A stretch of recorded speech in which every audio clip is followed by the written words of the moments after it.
All right, good afternoon, everybody. As Shabbat is coming close, we're going to read a special parasha of Parashat Tetzaveh, but also a special Shabbat Zachor. So today I would like to share a few insights. This is learning is Nishma, my grandfather, Rafael Chai ben Bachmal. May his Neshama have an aliyah. There is a mitzvah of Mihiyat Amalek, which means erasing and eradicating the name of Amalek and the memory from within us that has infiltrated inside. In general, any mitzvah that we do should be done in three ways, really. So the way we do and perform mitzvot the right way is by having proper thought. Why am I doing it? Hashem commanded me. The second part of the mitzvah is speech, to make a blessing. And the third part of the mitzvah is the actual mitzvah, the action of the mitzvah. So here is three parts of the mitzvah. Here is machshava, thought. Why are you doing it? Dibur, speech. And maaseh, action. In general, you're able to perform, like let's say I wanna eat an apple. So I'm thinking, okay, the apple is supposed to give me proper strength. I'm eating it to give me strength to learn Torah. And the speech, the dibur, is making the actual blessing with the right intention.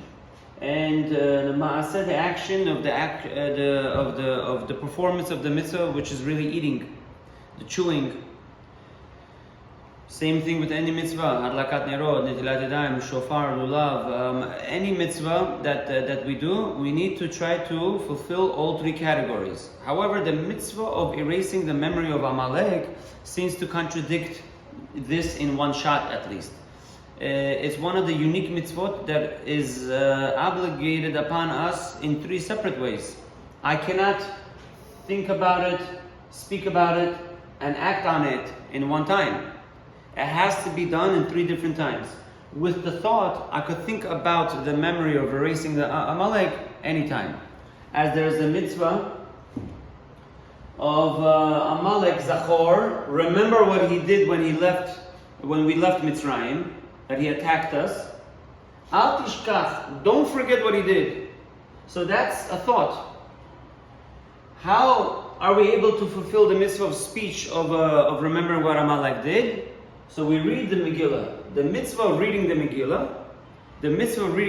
actually talks about the eradication of Haman and his whole family and Amalek. So therefore, that is speech. Maaseh, action. We cannot kill Amalek right now only because we don't know who's Amalek.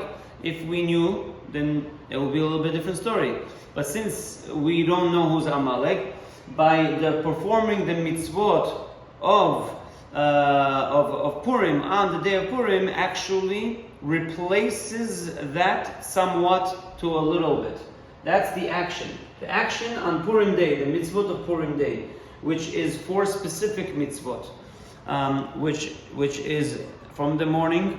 We read the Megillah, we give matanot le'evyonim, money to the poor, and we have a mishloach manot, giving gifts to our friends. And the last one is mishteh, to having a meal, to having a seudah. Interestingly enough, what Amalek tried to do and what Haman was trying to discuss, the Jewish people are dispersed. Now we have four specific mitzvot that obligate us to communicate with somebody else, to connect with somebody else, to bring other people together, to hear the Megillah, and to have a party. And that's exactly the four mitzvot. What Amalek wanted to do, we are able to do the opposite. What Amalek also did, in the pasuk it says, "Ashakar chabaderech." He just happened to walk on the way and attack us. But this word Ashekaracha, the Chachamim explained, is also a little bit interesting. But three ways he tried to eradicate us. Ashekaracha baderech. Now, what is this karacha? Karacha comes from the word a korah. A korah is like a beam. Usually this is a high beam, a tall beam, which happens to be Amalek is the Gematria 240, which is also Ram.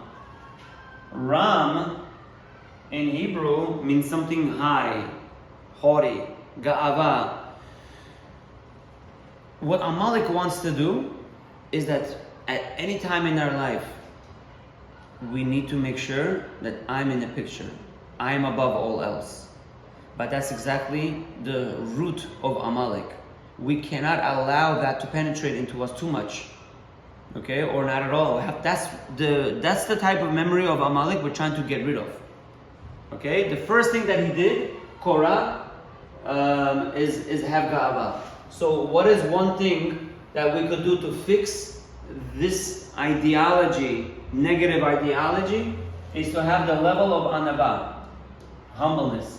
This is why the only person that was able to defeat Amalek back in the days is really Moshe Rabbeinu, who was the humblest man in the world. Shaul HaMelech, when he entered Israel, he was also had the ability and strength to kill off all the Amalek, but he didn't do it completely, but he was a very humble man. So this is something that we could take upon ourselves to try to be as humble as possible.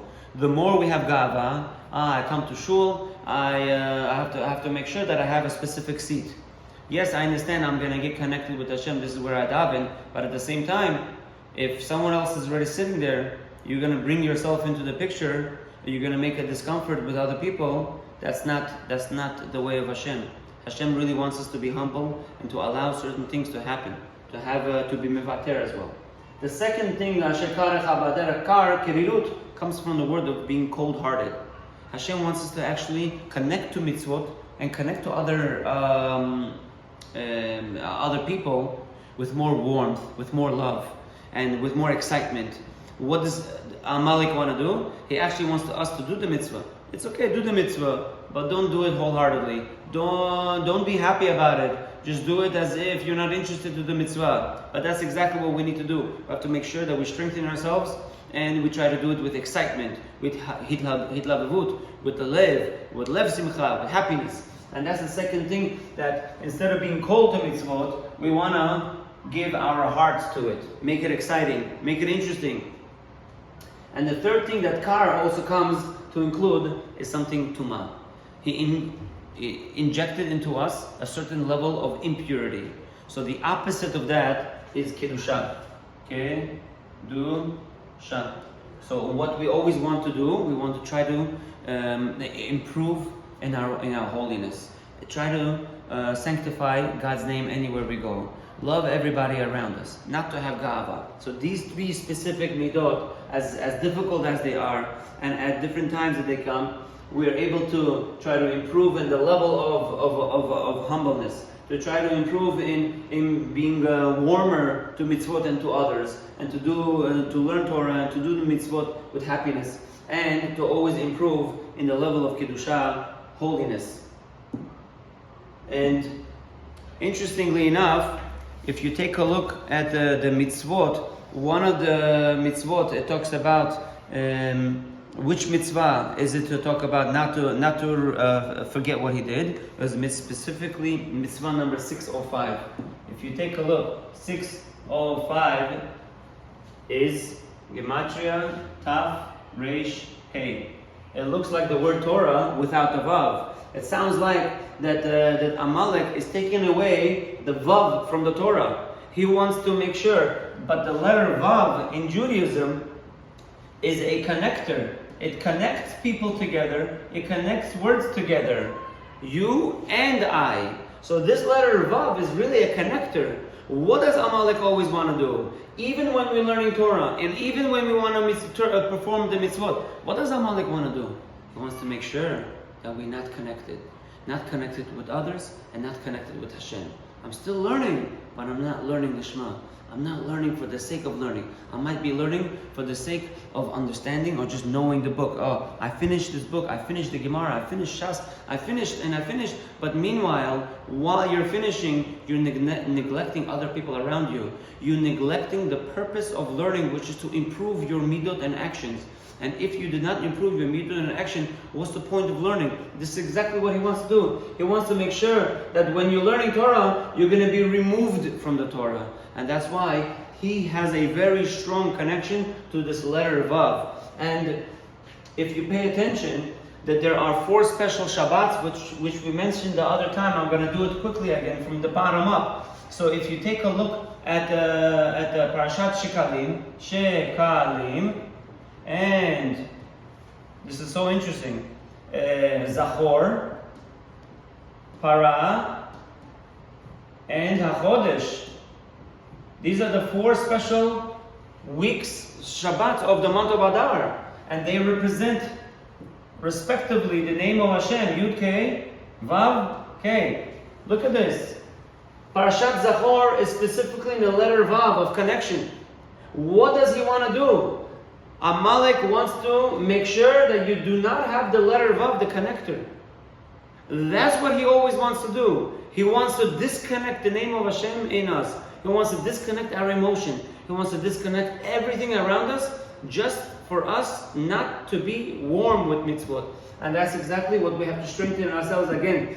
Back to the 3 mitzvot, we have to make sure we're very humble. We have to make sure we do mitzvot with happiness and with lev simcha and always with kedusha. Always with having Hashem in mind. And Be'ezrat Hashem, maybe when we understand these midot, the qualities of what Amalek tried to remove from us, and maybe if we improve that, Be'ezrat Hashem, maybe the name of Amalek should be eradicated, and Be'ezrat Hashem with this zechut that the Beit HaMikdash should be built speedily in our days very soon, and the third Beit HaMikdash that we could be all in Eretz Yisrael, L'Shana Haba B'Yerushalayim. Amen.